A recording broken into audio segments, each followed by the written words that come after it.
What's going on, family? I'm Scrapbook Boxing, the Museum of the Forgotten Fisticuff series. I'm going to continue the conversation on true history and what took place with black fighters during the course of history. And I left off with the second wave of Black Murderers Row, but let me go back to the first wave of Black Murderers Row. Yes, Sam Langford and Harry Wells, Sam McVeigh, and Joe Jeanette. But you had Jack Johnson before he became champion. But you would also have Jack Blackburn. You had a fighter by the name of Steve Crosby. Bobby Dobbs, who was a colored lightweight champion. Dave Holly. You had so many of them. Jeff Clark, the Joplin Ghost. I'll name most of these fighters at the end of this video. Then the second wave was Kit Norford, who was a colored light heavyweight champion. Lee Anderson, colored light heavyweight champion. You had Al Walker and Obie Walker, who were both colored heavyweight champions. Elmer Valiant Ray, Turkey Thompson, Wallace Cross, Danny Cox, Lem Franklin, Big Boy Brown, Larry One Punch Williams, Al Gaynor, Roscoe Talise. These were dynamic fighters. But then you would have the third wave of Black Murderers Row. Charlie Burley, Holman Williams, Aaron Wade, Burt Littell, Jack Chase, Eddie Booker, Coco Kidd, Lloyd Marshall. But you had other fighters who were not considered. You had Gil Turner. Kid Gavilan was champion, but he was a dynamic fighter, and he represented what could happen when given an opportunity. You had Bob Satterfield, who was just a swinging heavyweight, but he didn't make half the money he should have made. Yes, he had 25 knockouts against him. He was all or nothing, and a crowd pleaser he was. Gene Buffalo, Johnny Saxton. You got Charlie Burley, who was probably the most avoided fighter outside of Sam Langford when it came to getting an established championship title under his belt. He was misunderstood. But the fighting skill of Charlie Burley and Holman Williams and Lloyd Marshall was a thing to behold. I had the pleasure of speaking with Charlie Burley, and I'll get into that. I've spoken about that in past videos. And he told me things that will shed the tear of your eyes. Izard Charles, Joe Walcott, Archie Moore, Joe Lewis, Jimmy Bivens, John Henry Lewis, Curtis the Hatchet Man Shepard. You had a middleweight by the name of Alan Matthews. He never got a shot at the title. Now you get into Emil Griffith and Hogan Kid Bassie, Georgie Benton, and Reuben Hurricane Carter. Percy Bassett, oh, what a fighter he was. When you go up to Larry Holmes, and it took on Jerry Cooney in 1982, they had Larry Holmes walk into the ring first. Holmes was champion. Then you had fighters in the urban community. When drugs were poured into the community, Michael Dynamite Dokes and Greg Page, Mitch Blood Green, James Quick Tillis, Terrible Tim Witherspoon. You had Rocky Lockridge, a fighter from New York who I was most proud of, James Buddy McGirt, one of the most underrated fighters in boxing. James McGirt was well respected in New York. I remember watching James McGirt and the Kid Gloves by John Condon. He had sponsored those gloves. It would be a ring outside of the Garden, Madison Square Garden. And James McGirt would travel 3 hours from Brentwood, New York. I can tell you many stories about James McGirt. because I'm from New York. And he would go all the way to Jersey City, near Hoboken. And he would train with Al Serto. Now, Al Serto, I knew because I had a friend named Teddy. And him and Al Serto and Al Gavin used to hang out together. And they had a place called G&S on Houston Street. It was a sporting goods store. And all the old timers would hang out there. But most of those old timers hung out at Gramedy's Gym. That was on 14th Street by Union Square area. And Custy Amato had ran that gym. Well, I'll talk about that another time. I can talk to you about boxing for days.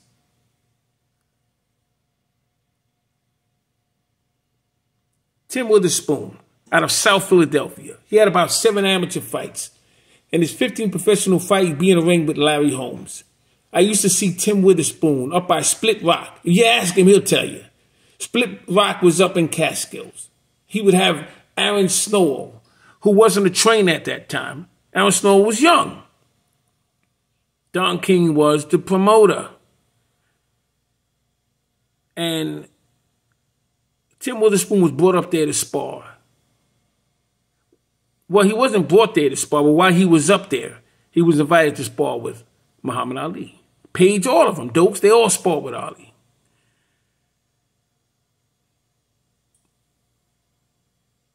And I would watch Tim Witherspoon fight in Philadelphia. I would watch him train in Philadelphia.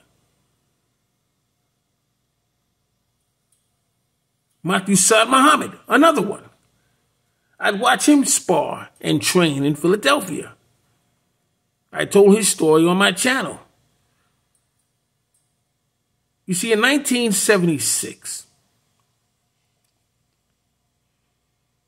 I had the pleasure of watching Marvin Hagler take on Bad Benny Briscoe at the Philadelphia Spectrum. But I also watched Matthew Saad Muhammad fight Yaki Lopez. One of the most outstanding fights, 8 rounds, that I've ever seen. And you had police officers and popcorn guys who were selling popcorn, giving each other high fives because of the action of Matthew Saad Muhammad and Yaki Lopez. And they were shedding tears. Everybody was hugging each other. I was a young kid at that time. My God, I can tell you stories. When Hagler took on Benny Briscoe, at the end of that fight, he grabbed the microphone and called out Ronnie Harris. Ronnie Harris was the 1976. No, I'm sorry. He was the 1968 Olympic champion. He was in the same games as George Foreman. And then in 72,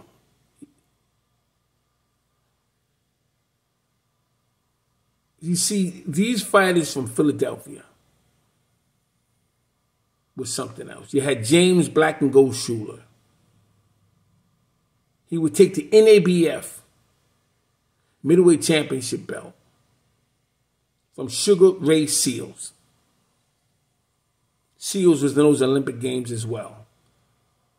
And then Thomas Hearns would knock out James Black and Gold Schuler with a straight right hand, and he would take that NABF middleweight championship title. Las Vegas, Nevada. It was on the undercard of Marvelous Marvin Hagler and John the Beast McGovern. I'm sitting right there in the second row watching this. I've been through over 500 world championship fights, over 1,000 fights combined. The last fight I went to was in Vegas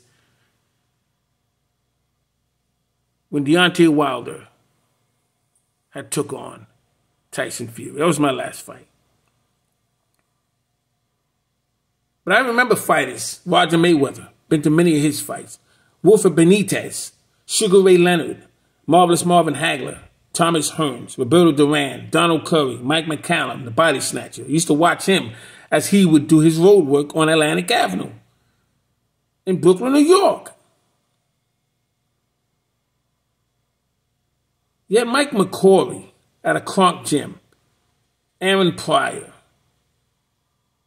I ran to Blade Barkley, knew him very well.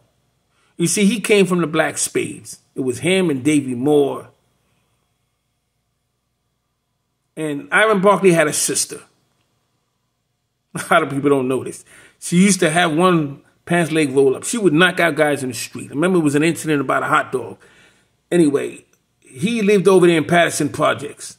Michael Elijah Day, when he took on Ira and the Blade Barkley, it was in Madison Square Garden. It was on a Sunday.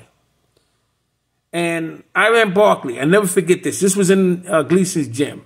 He made a statement. I'm standing there when he made the statement. He said, nobody with Jericho juice in their head is going to beat me. And when he defeated Elijah Day, when he dropped him, oh,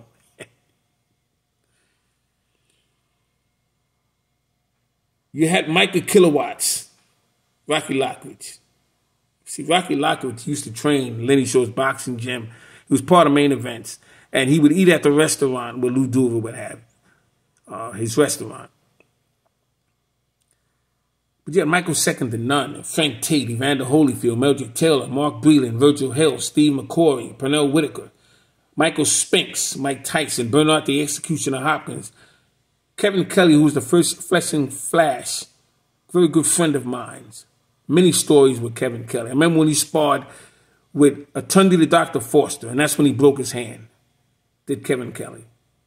Had a partner by the name of Virgilio Tor, he was the Dutch man from Holland. And Virgilio Tor had knocked out Kelsey Banks with a straight right hand in the Olympic game. Roy Jones, Captain Hook, James Lights Out Tony. My God. Fighters in the 1990s. But when you go back to the 40s, Ike Williams had won the New York Sack in the NBA when he knocked out Bob Montgomery in Philadelphia. Jimmy Carter knocked out Ike Williams and picked up the New York Sack in the NBA. That was also in Madison Square Garden, and he knocked him out in 14 rounds. Carter, I have plenty of stories on Carter because my grandfather knew him. Bob Montgomery, he only had the New York Sack. He would take that title from Bojack. And Bojack would take the vacant the New York Sack Lightweight Championship title from Tippy Larkin. When Sammy Ain't would relinquish his title and he would retire.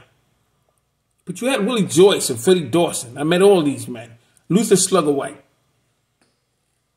And you had Ralph Tiger Jones. Slugger White fought for the vacant NBA Lightweight Championship title, taking on Sammy Angot, when Angot would come back after defeating Lou Jenkins. Lou Jenkins knocked out Lou Ambers in the third round, breaking his jaw, sending him to the hospital.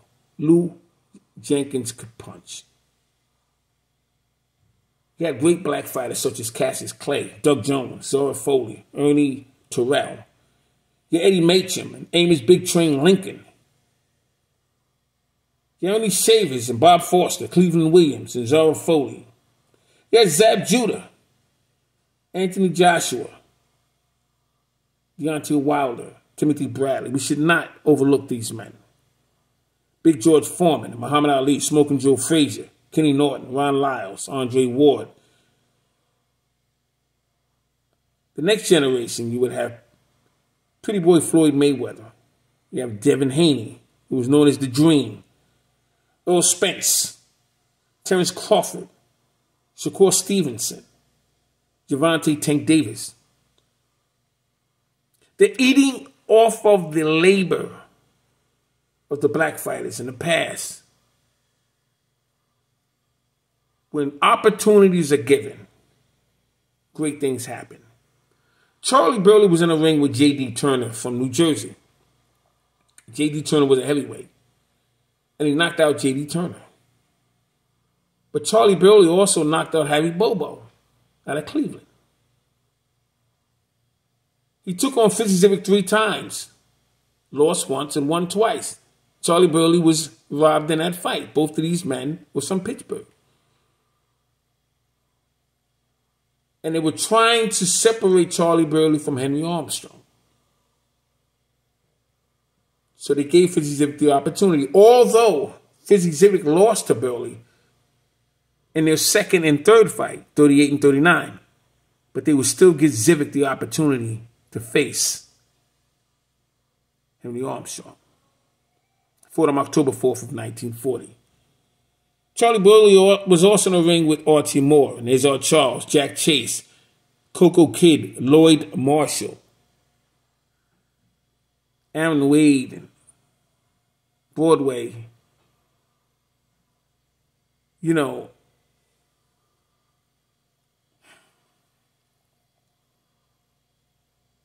when I look at the men who did not have the opportunities, when I spoke with Charlie Burley, he said to me, that's probably the way God wanted it. Because if I got a hold of that title, I would never let it go. And they knew that. This is what he said to me. Because he refused to take a dive. He didn't play games. You see, during that time, and I spoke about this before, Ray Robinson was promised an opportunity by Sammy Ngai. 90% of the people don't know this. They're going to argue with me. I'm not even going to discuss it with them. I'm just telling you what I understand that actually happened, because I spoke to Ray Robinson myself. Ray Robinson was not ranked in the lightweight division. But they were using Ray Robinson. They were using him to sell tickets. Once he caught on to what they were doing, that's when he became the toughest negotiator. And with the Black Murderers Row, he spoke to Charlie Burley in a restaurant. Burley swung on him, tried to slap him. And Ray took offense to that. And he would never give him a shot. But he told Charlie, I'm ranked #1 as a welterweight. This is the 1941. Give me a chance to become champion, because until that happens, none of you guys are going to get a shot. What good would Robinson do in that tournament with Black Murderers Row? Holman Williams fought Charlie Burley 7 times. He won 3, Burley won 3. It was a no contest. What good did that do Holman Williams? Because Holman Williams was #1. He took on Jake LaMotta. They robbed Holman Williams from that opportunity. And anytime any member of the Black Murderers Row would fight one another and lose, they would drop down in the rankings. Robinson knew that. So he tried to intellectually explain that. But now to this day, everyone says that Ray Robinson ducked Charlie Burley because they don't understand. And this is what happens in the community. Ray Robinson was one of the most devastating welterweight champions, welterweight fighters. Do you think he's going to duck any of these fighters? But he made strategic moves because black fighters were not getting opportunities. And when he was champion, he had to be careful because of the IBC, because of the mob. There were certain things he just couldn't do. It was what it was. Until you understand that, you will not understand the game of boxing.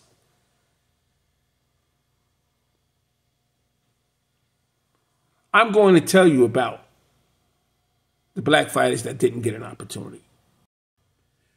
James Figs was champion from 1719 to 1730, from 1719 to 1892. You had 50 white heavyweight champions. James A. Corbett was the first fighter to fight with gloves when he took on John O'Sullivan. That was the first and the last glove match in bare knuckle. Corbett would knock out Sullivan in 21 rounds. This was in New Orleans.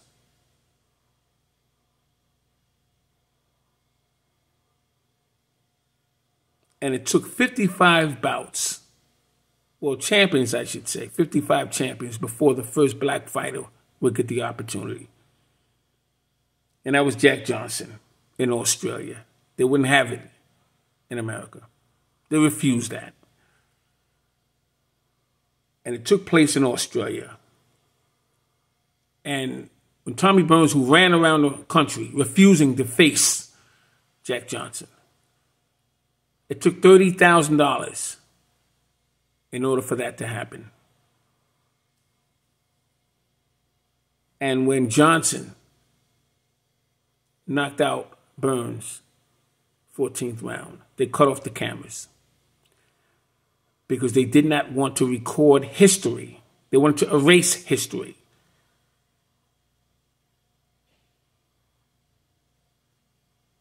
And this was December 28th of 1908.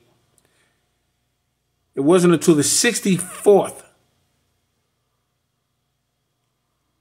champion when the second black fighter would become a world champion in the established division, and that was Joe Louis. 1937. Contest took place in Comiskey Park in Chicago when he would knock out James J. Braddock. But guess what? It cost him 10% of his purse for the rest of his career.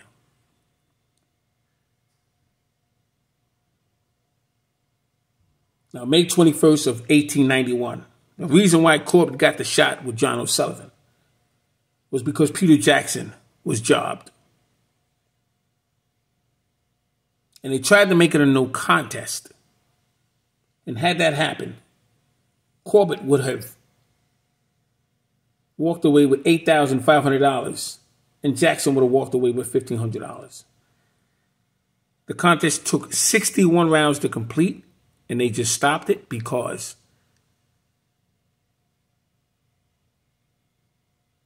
Corbett was running out of gas. And they didn't want to see him get knocked out. So they stopped the contest. They made it a no contest. Then they changed it to a draw because the crowd was in an uproar. And for that reason, both men were split $2,500. You see, boxing would begin in 1681. 1804 and 1810, the two fighters of America were both black. Bill Richmond and Tom Molyneux. The Colored Heavyweight Championship from 1876, 1937. You had 28 champions.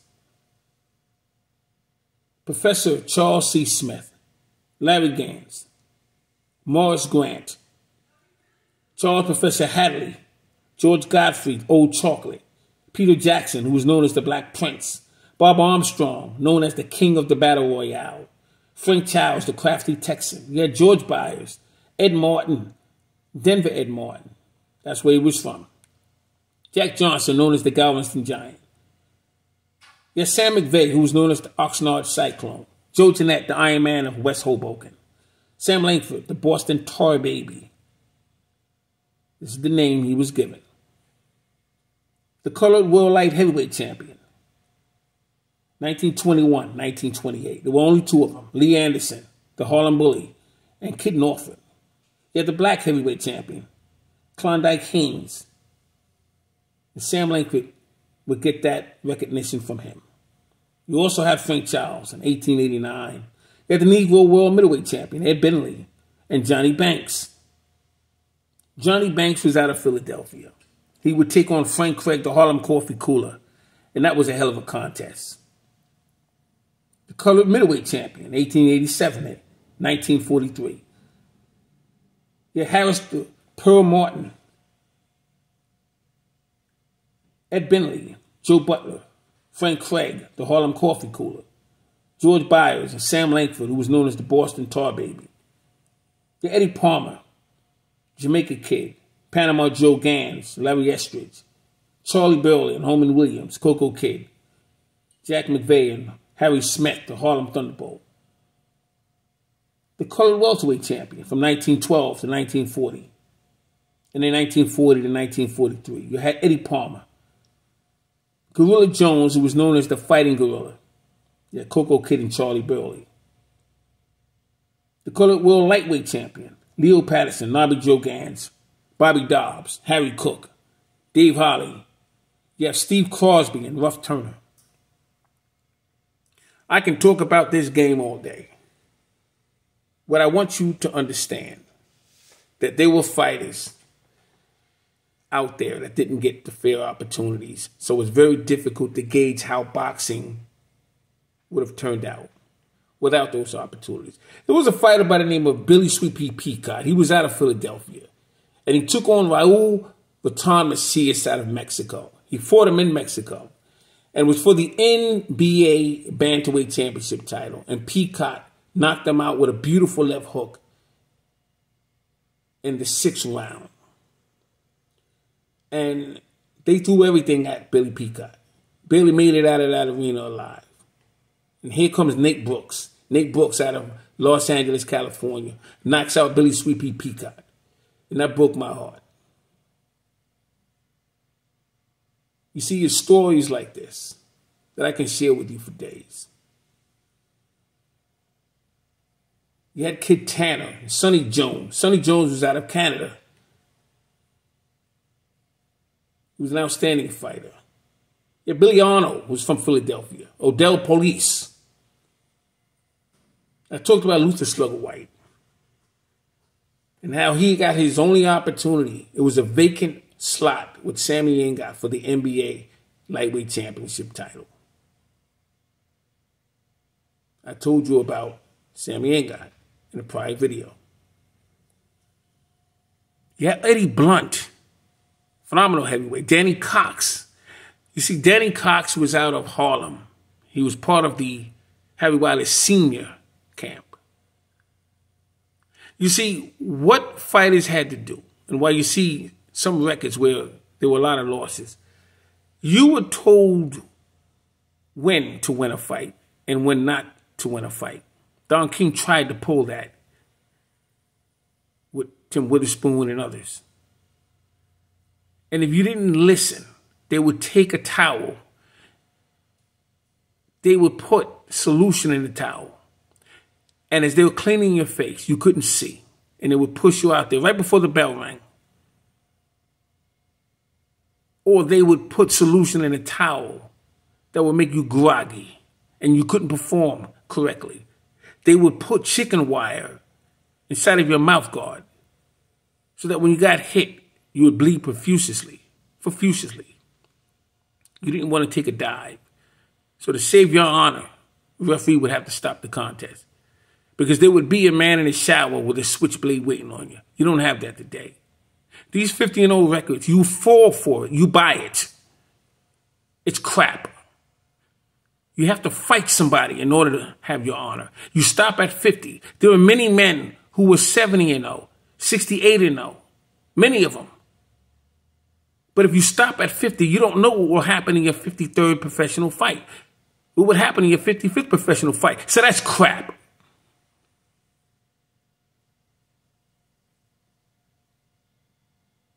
You have to fight in many arenas. Broadway Arena only had 8 rounds. Sunnyside Garden. Eastern Parkway Arena. This is where you had real fighters.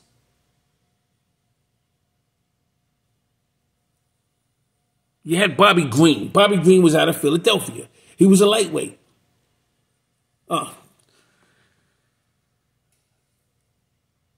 Boxing has always been a sport. If you didn't play by the game, you would find out the hard way.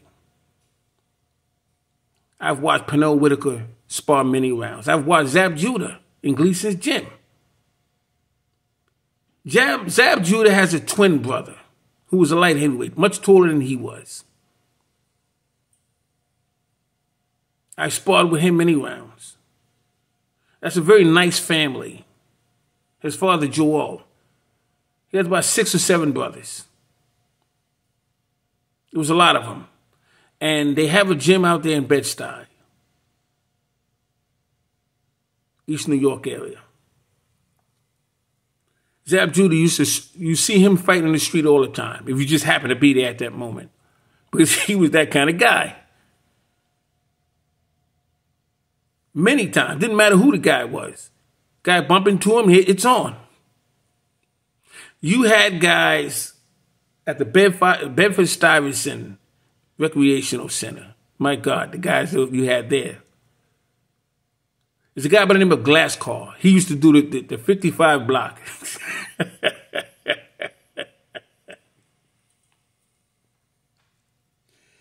And you would see him. That fight didn't last more than 10 seconds. Most of the guys he was in there with, on the street corner, he would knock them guys out cold. And you can hear that sound half down the block. That's how good of a fighter he was. Glasscar. That's anybody from the old school in Bed-Stuyvesant about him. You had to be around to know these names. I'm Scrapbook Boxing, Museum of the Forgotten Fisticuff series. All great fights, all great fighters will never be forgotten on my channel. Clinton Bacon and Bob Foxwood, Jackie Wilson, Booker Buckworth, Obie Walker, Lee Q. Murray, Elmer Violent Ray. You had Alan Faulkner out of Buffalo, New York. You had O'Neill Bell from Detroit. Tommy Bell, he was out of Ohio. You had Luther Slugger White. Frank Buford, he was a heavyweight. Ike Williams, as you know, he was a Trenton. Bo Jack and Bob Montgomery and Archie Moore. You had Lacey Young, Young Chocolate, Snacks Lacey. You had Powell Silvers and Billy Arnold, Odell Police, as I mentioned before, Jackie Cooper, Coolidge Miller, Willie Russell. Thanks for listening. Be well.